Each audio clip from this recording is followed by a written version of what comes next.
Hi and welcome to our annual Person of the Year video. This year, we are honoured to present Mick Lynch as our choice for Person of the Year. Mick Lynch is a tireless advocate for workers' rights and a strong leader in the labour movement. As the General Secretary of the Rail, Maritime and Transport Workers Union, Lynch has worked tirelessly to improve conditions and protect the rights of transportation workers in the UK. Let's take a look back at how he's defended his workers' rights and taken on the media while doing so. Tory government, the head of the, you said that, the head of the, let me finish the point. Hang on, let me finish the point. The head of the rail delivery group this morning on the Today programme said that he didn't want the government in the negotiation. We've made money available to the railway industry. It's up to the employers to negotiate with the trade unions. And what happened this afternoon was halfway through these negotiations, while they were ongoing, the unions came out onto the street and gave an impromptu press conference, I mean, TV footage, saying that the strike was going to continue. OK, let's just pause. Hang on. I mean, it's on video. Mick Lynch, excuse me. Mick Lynch, I want to ask you a question. I want to ask you a question. Would you be prepared to negotiate with the Tory government, yes or no? Absolutely. I've met every Tory transport minister in the last year. Bus, rail, maritime and the Secretary of State. We've never said we won't meet the Tories. What we said was that they're not at the table. I'm negotiating with the employers. You've also lied that we left negotiations on Saturday and went to a rally. There were no negotiations scheduled for Saturday. You are a liar. Right, there's a video of him walking out this afternoon giving a press conference. It's on videotape. And then we went back to the talks. Yeah, having said the strike's going to go ahead. You are a liar. OK, well, let's just... the strikes were going to go ahead. And you're a liar. Let's just video. You're a liar. We were back at the talks this afternoon. We've just left them. And your Network Rail managers delivered statutory redundancy notices to I was a negotiator for some years, and I would be able to define what would have been a negotiated offer. So I don't share your scepticism that it wouldn't work in practice, even though I understand why you wouldn't actually want it to. It would work for the business, wouldn't it? That's the idea. Well, it could also work for your members. We obviously heard... when we had the session with your deputy and Mr Shoveler earlier, that 8% pay offer had just been made. Do you not think it would have been reasonable at least to put it to your members and just determine whether they were willing to accept that, or if, as you say, they wouldn't, then you've got your proof and you've got your negotiating arm? Well, we did put it to our members through their elected reps. I mean, that's what you do in the chamber. No, I mean to all Isn't that what you do in this chamber every day? Are you going to put the Chancellor's budget to a referendum? Well, no, you're going to put it to elected reps. No, we don't. They'll make the decision. No, not at all. We all actually have our vote. That's the whole point. We don't. And give it up to anyone else. Do our reps when we have a mass meeting. No, but what about all of your members? Well, what about all your constituents? Will they vote on the budget? Or will you let their elected representatives the next election? Well, obviously, if we work on every basis like that, then we'll be in Switzerland. But, exactly, where the railways may work. We would have exactly the same situation in the union. We've got multiple companies. We deal with 400 companies in the course of a year. Unite must deal with 4,000 or 5,000, for all I know. We'll be running around running referendums on a non-stop basis. Following your logic, why do you bother putting anything to the members at all then? Because we get to a final position that may be at the point of either agreement or impasse, and we go to them for their endorsement. I mean, we didn't put every version of the European treaty to the country. There's a long debate about that. We tried it once. Say to that. Exactly. That was Mick making another politician eat his word again. Now, let's watch the next clip. Actually, I find this one funny, coming from a Labour politician. Keir Starmer made it clear that for the shadow cabinet, and it was not helpful for us to be on the picket line, and he's absolutely right. We shouldn't be putting ourselves in positions that make this worse. We are getting up every day trying to make lives better for our constituents. All right, well, we want to be in government. Well, let's see if Mick Lynch agrees with you. What do you say to what you just heard from Jenny Chapman in terms of what the Labour Party's position is towards these strikes? Well, the Labour Party was founded by the trade unions. In fact, it was founded by my trade union, the original resolution. So that's ironic, because we're not affiliated. And one of the reasons we're not affiliated is because Labour politicians since Blair have not identified with working class people. And failing to do that is one of the problems they've got in working class communities. And they've left the door open to populists and others to come into the situation. The Labour Party is about supporting working people, or it should be, not triangulating from opinion makers such as the Daily Mail and the Telegraph and the Times. So they've got to sort out their identity, and they've got to come up with a set of policies that are going to relieve working class poverty, are going to give us a stable workplace with good conditions and good minimum standards.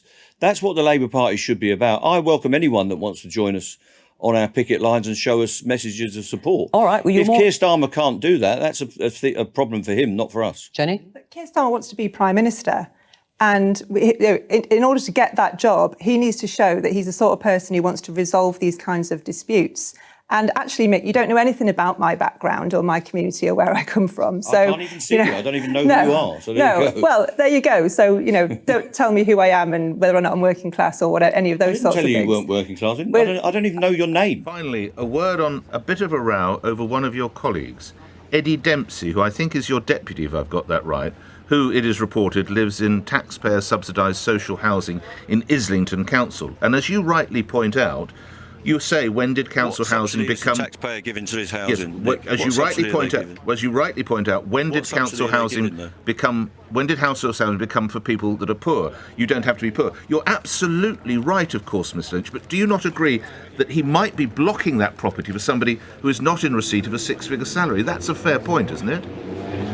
Well, he's not in receipt of a six-figure salary for starters, so I know what his salary is because he works for me and he doesn't receive a six-figure salary. I apologise. I would imagine it's a healthy salary, though. Six-figure salary either. Okay, I would imagine he gets a healthy salary. He gets well paid for his job. So he got his council. I understand he gets £78,200. Mr. Lynch, please. He gets £78,282.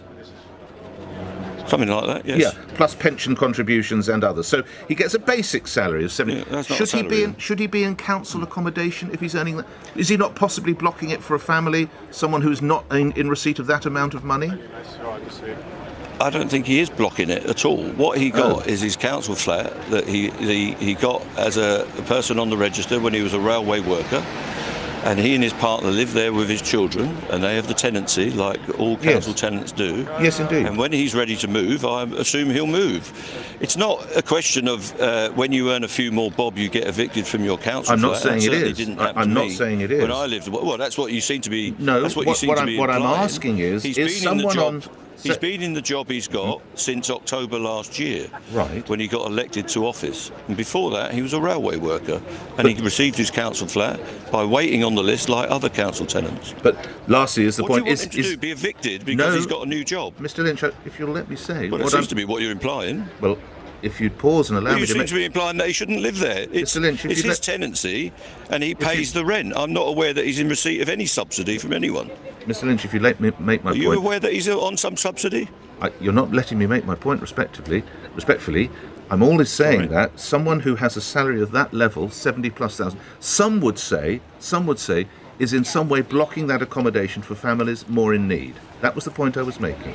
Well, what we need is more council houses so that people from all sorts of incomes can live in mixed environments. When I was living in a council flat in the 60s and 70s with my parents, there were people from all sorts of backgrounds living in council flats.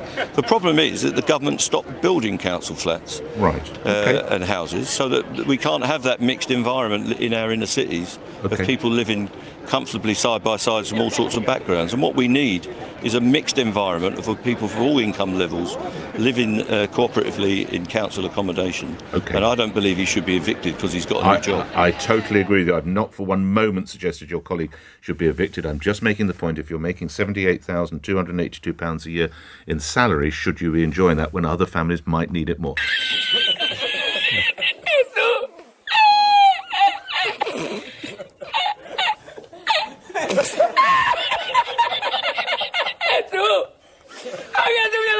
Your Facebook page.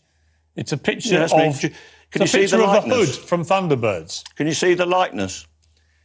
Well, I'm just wondering where the comparison goes, because he was obviously an evil, criminal, terrorist mastermind, described as the world's most dangerous man who wreaked utter carnage and havoc on the public. Is that the level you're pitching this at, Piers? That is a joke amongst me and my friends, and you can see the likeness, if you like. So you're not denying that you are comparing yourself to the hood? I'm not comparing myself to anyone. I'm me. You've literally made your profile picture the hood. And I'm simply saying, I was a massive... What? If it was a bunch of flowers... Thunderbirds fan, and the hood was the most dangerous, evil person in the world. he's the most evil puppet made out of vinyl in the world. Is that the level journalism's at these days? I simply asked you if that was you and your Facebook page. Well, do you think I look like the most evil person in the world, Piers? Well, now you're asking me to answer a difficult question, Mick. I don't know you that well. All I'm saying is I am you the have most evil personally... person in the world. I think I'm a working-class bloke who's leading a trade union in a dispute over jobs, pay and conditions. I understand. If you don't want to be compared to the Hood, probably better not to have the Hood as your profile picture. I think it's quite funny.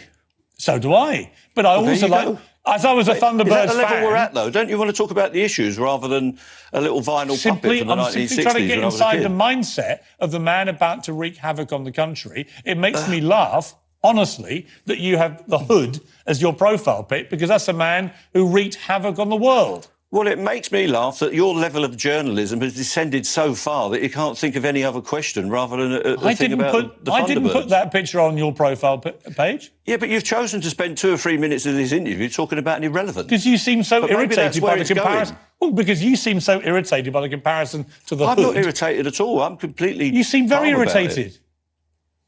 Well, I'm not. You're not? This is your non-irritated face, is it?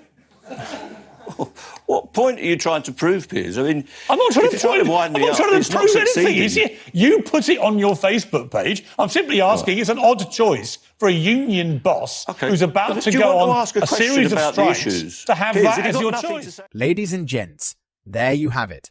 Is Mick Lynch a notable person of the year?